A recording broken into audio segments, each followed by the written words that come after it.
La strada che è pronta, il Terraglio Est, che è veramente adesso adeguato alla nostra viabilità, non entra in funzione. La strada è il cosiddetto Terraglio Est, 800 metri che devono collegare la zona industriale di Dossona all'autostrada, un'arteria che dovrebbe togliere soprattutto i mezzi pesanti dai centri abitati congestionati dal traffico.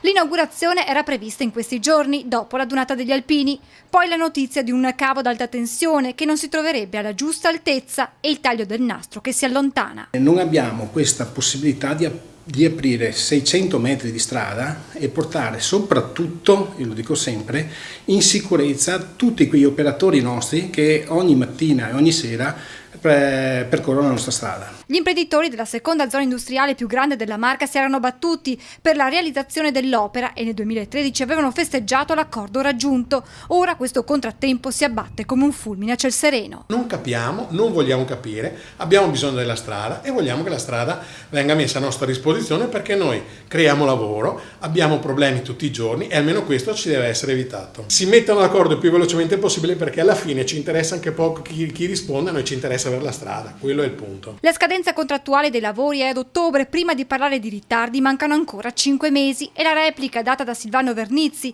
amministratore delegato di Veneto Strade che ha realizzato il Terraglio Est.